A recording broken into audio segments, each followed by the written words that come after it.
What would you do if the world you knew vanished overnight, leaving behind nothing but fear, death, and an eerie silence? This is William's haunting reality. As Williams hurriedly sits inside his car, his hands trembling, the radio crackles to life with an automated message. A dangerous virus has spread across the globe. Citizens are urged to stay indoors. But Williams has already seen the horrors firsthand. Countless lives lost to the deadly infection. Determined and anxious, he races to his parents' house, praying they are safe. When he arrives, the silence speaks louder than words. Both his parents have succumbed to the virus. The sight shatters him and grief overpowers him as he falls to his knees, tears streaming uncontrollably. After burying them with a heavy heart, William sits by their graves consumed by despair.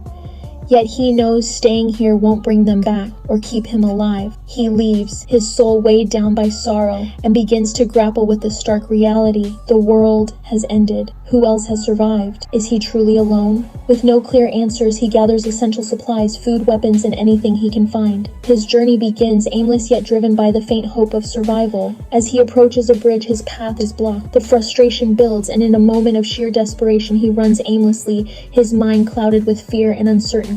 His next stop, Las Vegas. But when he arrives, the once bustling city is now a ghost town. The absence of life is suffocating. Exhausted and hopeless, he stumbles into a lavish building. There he discovers a jacuzzi and lets himself indulge in a fleeting moment of comfort, cleaning off the grime and the sorrow of the last few days. As he prepares to pour himself a drink at the bar, he suddenly hears footsteps. Startled, he turns to find two strangers, a man named Milton and a woman named Anne, survivors. They too have somehow evaded the infection. For the first time, Williams sees a glimmer of hope in their weary faces. After days of isolation, Williams feels an overwhelming sense of relief when he finally encounters two other survivors, Milton and Anne. The mere sight of humans brings a flicker of hope to his shattered spirit. As they sit together exchanging stories, Williams asks the burning question, "Do you know anything about this infection?" Milton pulls out his phone and plays a recorded news clip. The haunting message echoes. A deadly virus has spread globally, wiping out almost all of humanity.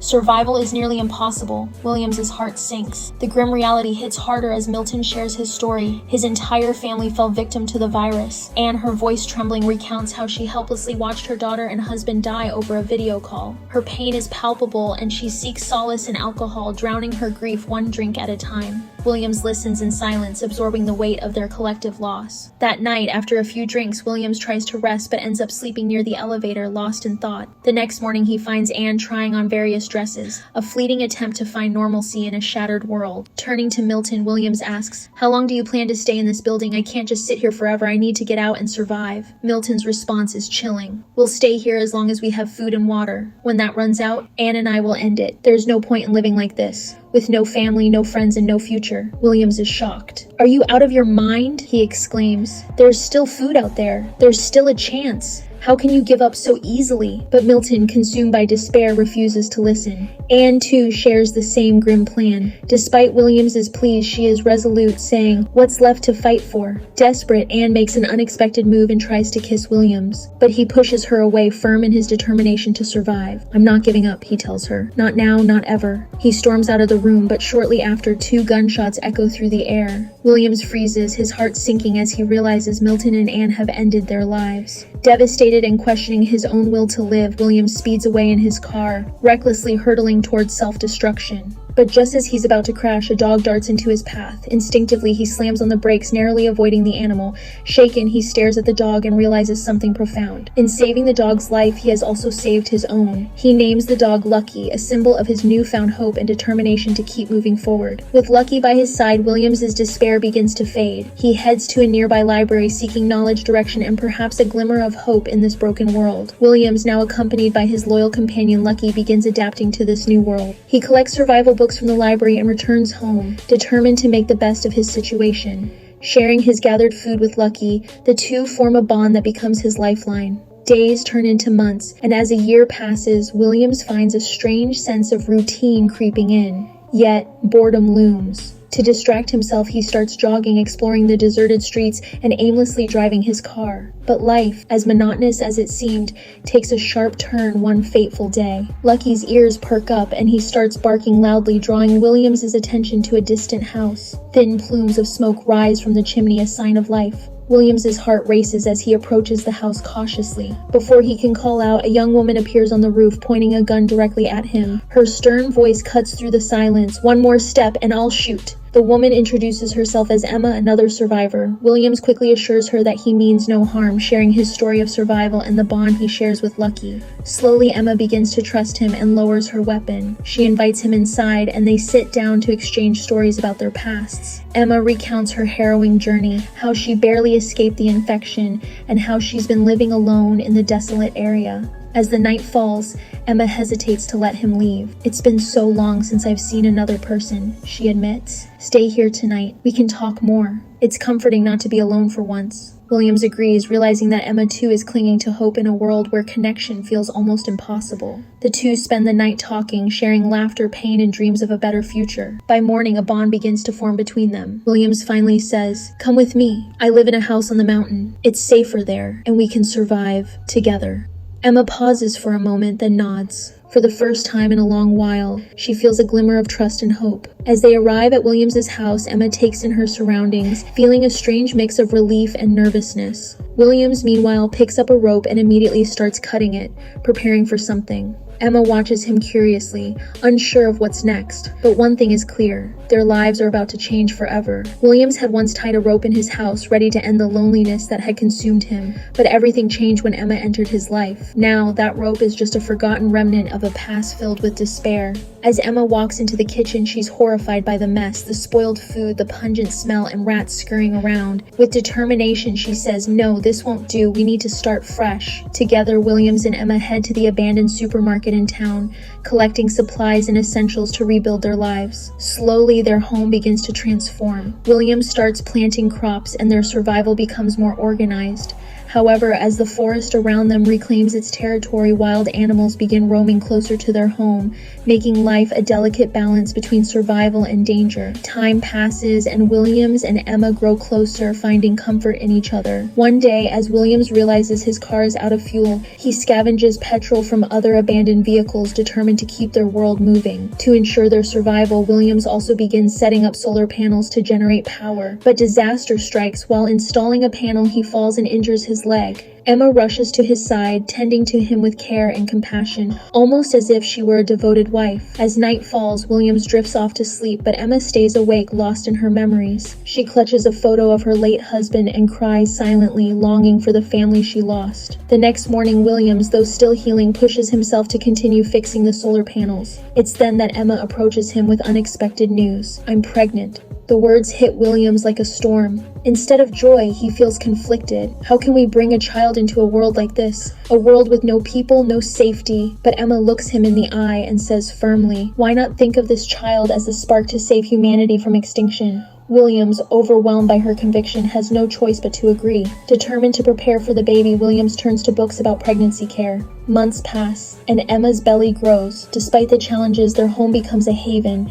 The plants they sowed flourish into a vibrant farm, yielding fruits and vegetables that sustain them. Emma, recognizing her need for extra nutrients, urges Williams to hunt for meat. Though reluctant, he sets out and returns with a fresh catch. Their once lonely lives are now filled with purpose. With every step forward, they nurture not just their survival, but the fragile hope that humanity might begin again. After this, he also sets up the solar panels completely, and now they also get the facility of power. Will keep getting this. People also start using things like fridge. Then Emma brings a dead rat and says that there are too many rats in the house. Despite setting traps, their number is increasing and some solution has to be found. And then they show the scene outside the window where a lot of rats are coming towards their house. Actually, there are a lot of food items in William's house, and there is also a lot of garbage. And these rats are here because of the lack of food in the town, are being pulled because they too in need of food and water. Williams and Emma together throw all the garbage outside and start burning it so that more rats do not come. But despite this, they are unable to stop the rats, and then finding no way out, both of them go inside the house and lock themselves. But then they realize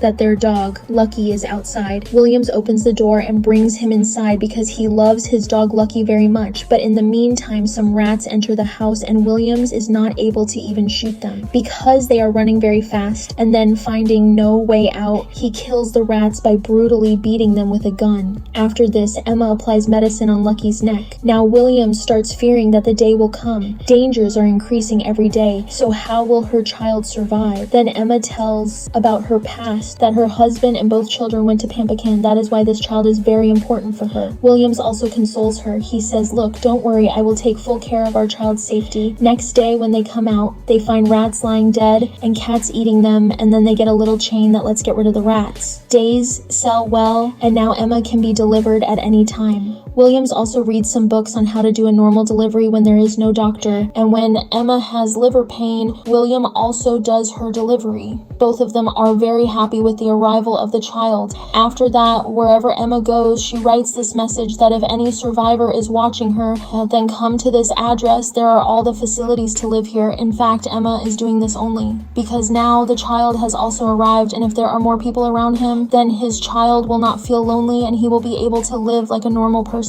It seems, friends, someone sees this message of his, and now 6 years straight from here, after the scene shows that William is passing through the forest in his car when he suddenly collides with a wild animal, but when he stops the car and looks, he finds out that it is a lion. Now Williams gets scared and is about to shoot it. He sees a little girl. William asks, who are you? But she starts running inside the forest. Finally, Williams catches her and asks, son, where are your parents? But she is afraid of William and tries to attack him. William understands that this girl is in some shock. That's why she is afraid of me. He also says that, son, I am going towards my car. I will not do anything to you. Saying this, when he goes near the car, there is no lion there. It seems that he has escaped and ran away. Now Williams. He sits in his car, but the girl is busy looking at Williams, so Williams gives her an apple, which she takes and starts eating. Then she sits behind Williams' car, and from here, Williams takes her in his car. Still takes me home to his house. 2 more survivors have come to live here. A man whose name is George and a woman whose name is Maureen. Actually, these people had come here only after seeing the message of Emma, which Emma had kept at different places. Over the years, Williams and Emma have also had another child. Now they have a wonderful family and everyone is very happy. Seeing this new girl with Williams makes them even more happy that now their family has become bigger. But that the girl does not get out of the car out of fear.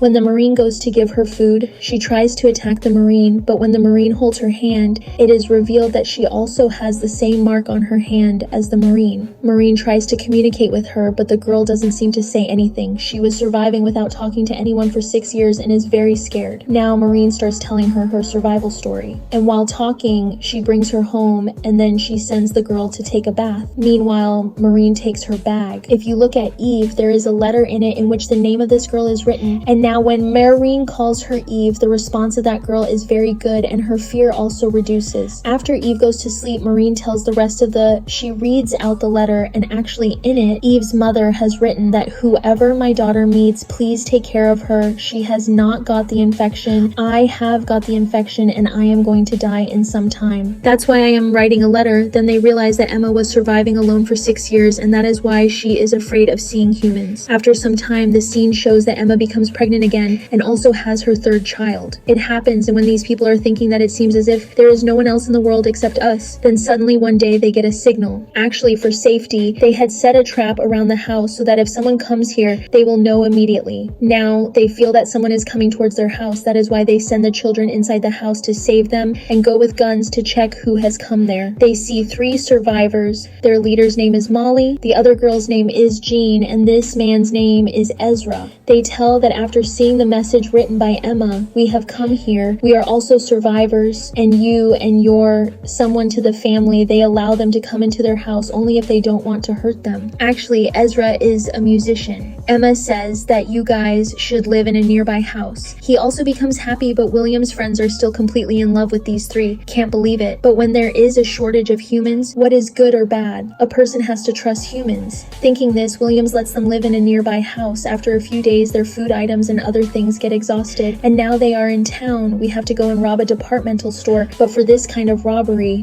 they have made some rules, and all the work is done according to that. Williams always leads everyone, so this time too, Williams leads. That's why now Molly says that we should also take medicines, but Williams says that right now we do not need medicines, so just take out food items. Then everyone starts going to different places and collecting food items, but Molly, against his instructions, she goes to the hospital where many decomposed bodies are lying there. After crossing them, she goes to the pharmacy and picks up a lot of medicines. Here, Williams's team comes with food items, but Molly is nowhere to be found. Now Williams is also worried about where she has gone. on, but then Molly comes with the medicines. William scolds her for breaking the rules, but she says that these are necessary medicines, and sooner or later they will be useful in an emergency. Then Williams becomes silent that if it is true, then let's show it in the night. After dinner, everyone is sitting together. They will have to do their own entertainment. So Ezra plays some music, and Jean starts singing, but Jean also starts drinking too much.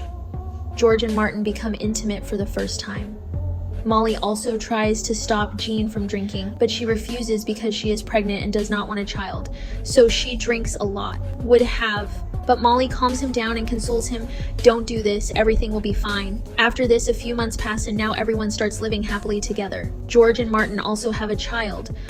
Jean, who was pregnant, also gives birth to a child. Somehow, 13 years pass after Pandem. These people live as a part of the same family. They even celebrate children's birthdays together. Today, Williams is biggest. It is the birthday of the younger son. And as a gift, he takes him to the library and gives him many books so that his knowledge increases.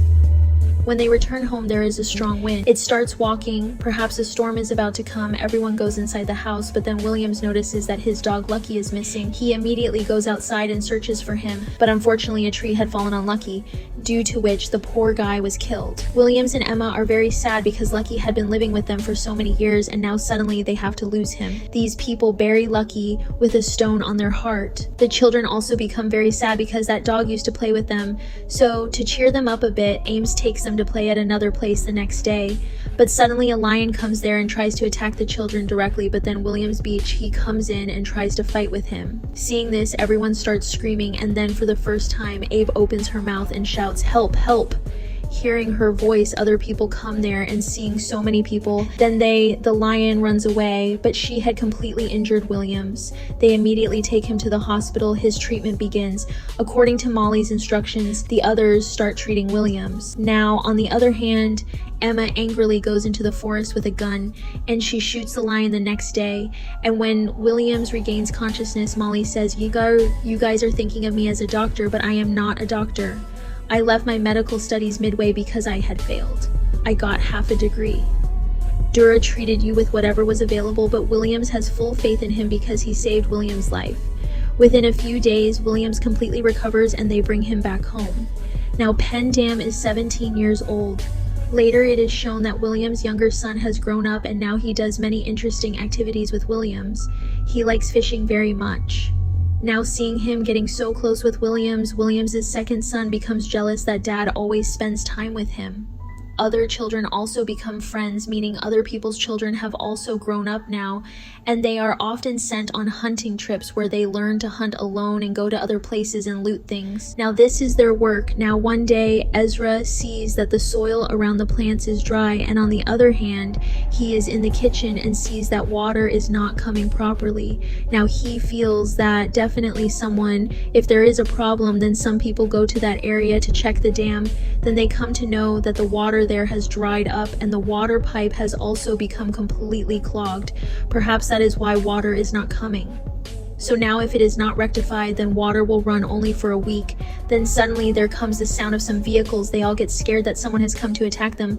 They immediately come home. And by sending the children inside the house, when we pick up, 3 vehicles come there. A man named Charlie gets down from one vehicle. Along with him is his girlfriend Katrina. He says that we are survivors and we also have equipment to install bore wells. I just need petrol. Next day, he tells Katrina that Charlie had left from here last night. But from his words, it becomes clear that he has done something to Charlie, but at this time, that much. She doesn't react because Charlie had kept Katrina as his slave, and when Charlie's other team members come to know about this, they don't care much because Charlie used to treat them very badly, but Charlie's friend, he also shouts at all of them that it is these people who have taken Charlie's life and you all want to live with them. Why will I not live with them? Saying this, he leaves with his luggage. The rest of the people stay here because here, they hardly get the facilities outside, but after some time, Charlie's friend also returns and says to William that I do not understand where I should go. Please take me inside too. William says that day, When Charlie was doing bad things to Abe, you were standing outside guarding him, and you were also with him in the dirty work he did. I will never let such a man live in my house. From here, friends, cut straight to a few more years. Show that the earth is now as before it has started to flourish. Had there been humans, perhaps everything would have disappeared, but due to negligible number of humans, nature got a chance to breathe, hence the earth now starts becoming normal. Here, Williams's third son reads many books and invents new things. He has made a small model of flight. Everyone praises him very much that he has made it very well, but this upsets his elder brother. That night, suddenly the younger son's health deteriorates, he gets dizzy, he wakes up and goes to William's room. Williams goes towards him but becomes unconscious. Williams calls Molly in panic. She immediately comes and starts treating him. She tells him that he has a virus infection, and until this infection subsides, he will remain very weak. Williams is sad to hear this. What happens suddenly, he sits near her day and night and takes care of her. At one point, he gets an illusion of Charlie and he thinks that maybe I murdered Charlie, that's why my child died. Seeing all this happening, William's elder son still thinks that Papa loves only his younger son. If I had been ill like this, he would never have cared for me so much. Many days pass, but William, the son's condition does not improve at all. He becomes weaker and weaker and is unable to even get up. Williams's worry also increases that what will happen if his son dies. He goes from place to place in search of a new medicine that can cure this infection. He brings medicines and gives them to him, but there is no benefit. Not only this, apart from his son, 3 other people also get this infection. Everyone gets worried as to what to do. Will tries in every possible way to save his son's life, but finally he dies and Williams gets completely broken. Not only this, friends, the 3 people who had the infection also die and Williams goes crazy. He takes the car and goes straight on the road then he starts driving faster, stops at a place and starts erasing the message which these people had written for the new survivors, where they had written that come to our house, everyone will be safe there. Then he goes to the library and drops all the books. He is about to set them on fire. On the other hand, tribute is paid to the 4 who died due to infection by burying them. Emma then comes to the library and says very emotionally that I believe that our son is dead. I myself cannot accept this, Pa. But for the sake of one child, we cannot let down the other children in our family. We have to be courageous to take care of them. Sitting broken like this will not work. Williams also now calms down and thinks about these things, and forgetting the pain of his son's death, he starts thinking about the other children. He then goes to his younger son's room and starts looking at the books which he used to read. He has also made some notes in them, in which it is written that I want that in our house more survivors should come. We have to find other survivors. I also know that Father is against it, but I feel like more survivors should come here. I am also making a radio to contact others. Seeing this, William takes a decision that he will complete this unfinished work of his son himself and will fulfill his wish. Williams also completes the radio that his son was making and also makes it ready by fixing the antenna in a clever way. He tries all the frequencies to get a signal but is not successful. Now a day everyone goes together to play baseball. Now after seeing the score, the children get confused that what is the need of the score? In fact, they are not. Know that in the pre-Pendum world, competition, victory, defeat, and Mark's score were all things, but these children have no experience of them, nor do they need these things, hence they are in a heap. Everyone asks why it is like this. What is the score? Williams explains to them that in games there is victory or defeat. If you want to win, you have to score so much, and then while telling them the score, Williams suddenly thinks of a number, and then he immediately goes home and tries that frequency on his radio.